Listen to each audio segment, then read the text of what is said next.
دوزخ سے آزادی حاصل ہونے کا کیا؟ اللہ تبارک و تعالیٰ تمام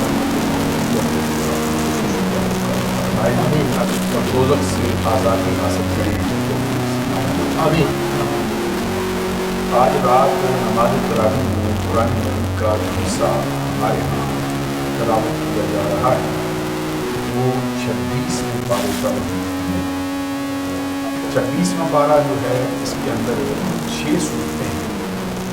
سب سے پہلے سورۃ الاحقاف، اس کے بعد پھر سورہ محمد، اس کے بعد پھر سورہ فتح ہے، اس کے بعد پھر سورہ حجرات ہے، اس کے بعد پھر سورہ قاف ہے، اور اس کے بعد پھر سورہ ذاریات ہے۔ سبحان اللہ۔ یہ صورتیں ہیں جو آج تلاوت کی جائیں گی۔ سورہ ذاریات کی جو ہیں وہ 60 کے قریب آیات ہیں۔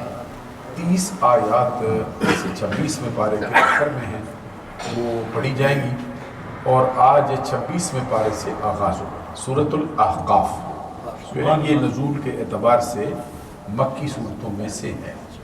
احقاف یہ ایک ریگستانی علاقہ ہے جس کے نام سے اس کو منسوب کیا گیا ہے، جس میں قوم عاد رہا کرتی تھی۔ قوم عاد وہ قوم ہے جس کی طرف اللہ تبارک و تعالیٰ کے پیارے نبی، اللہ تبارک و تعالیٰ کے پیارے پیغمبر حضرت ہود علیہ السلام جلوہ فرما ہوئے۔ ہود علیہ السلام حضرت ابراہیم علیہ السلام سے بھی پہلے جلوہ فرما ہوئے۔ حضرت نوح علیہ السلام اور حضرت ابراہیم علیہ السلام کے درمیان 2 بڑی اونچے درجے کی ہستیاں جلوہ فرما ہوئی ہیں، ایک حضرت صالح علیہ السلام اور ایک حضرت ہود علیہ السلام۔ صالح علیہ السلام جو ہیں وہ قوم سمود کی طرف آئے ہیں، اور حضرت ہود علیہ السلام جو ہیں یہ قوم عاد کی طرف آئے۔ قوم عاد جس بستی میں رہتے تھے ریگستان کے علاقے میں، اس کا نام تھا احقاف۔ اس کے اندر اس کا تذکرہ آیا، اس کی بنیاد پر اس پوری کی پوری سورہ مبارکہ کا نام جو ہے وہ سورۃ الاحقاف رکھا گیا ہے۔ اس کے بعد پھر قرآن مجید کی ایک بڑی عظیم الشان اور بڑی اونچے درجے کی سورہ مبارکہ ہے، جس کو حضور نبی اکرم صلی اللہ علیہ وسلم کے نام نامی اسم گرامی سے منسوب کیا گیا ہے، اور اس سورہ مبارکہ کا نام ہے سورہ محمد۔ سورہ محمد اپنے نزول کے اعتبار سے مدنی صورتوں میں سے بڑی عظیم الشان اور بڑی مارکۃ الارا سورہ مبارکہ ہے۔ اس سورہ مبارکہ کا حال ہے وہ یہ ہے کہ اس کے اندر 38 آیات ہیں اور 4 رکوعوں پر مشتمل ہے۔ اس سے پہلے جو سورہ مبارکہ سورۃ الاحقاف ہے وہ بھی 4 رکوعوں پر مشتمل ہے، اور اس کے اندر 35 آیات۔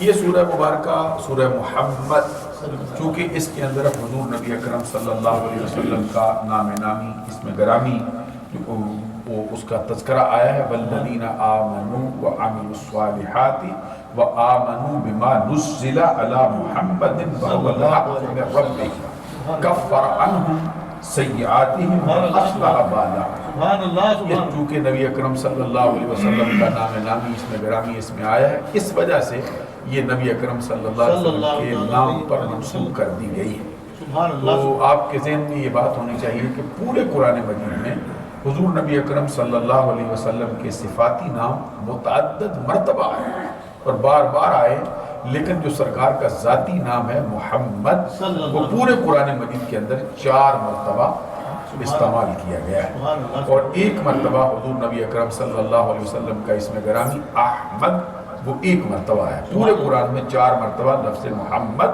صلی اللہ علیہ وسلم اور لفظ احمد صلی اللہ علیہ وسلم 1 مرتبہ آیا ہے۔ سب سے پہلے قرآن مجید کی ترتیب کے اعتبار سے سورہ آل عمران میں 4تھے پارے میں 5ویں جو رکوع ہے اس کے آغاز کے اندر، 4تھے پارے کے 5ویں رکوع کے آغاز میں یہ فرمایا وما محمد الا رسول نہیں محمد صلی اللہ علیہ وسلم مگر اللہ کے رسول صلی اللہ علیہ وسلم۔ پہلی مرتبہ ترتیب کے اعتبار سے یہاں آیا ہے۔ اس کے بعد پھر سورۃ الاحزاب میں 22ویں پارے کے اندر یہ حضور نبی اکرم صلی اللہ علیہ وسلم کا ذاتی نام آیا ہے، ان الفاظ کے ساتھ ما کان محمد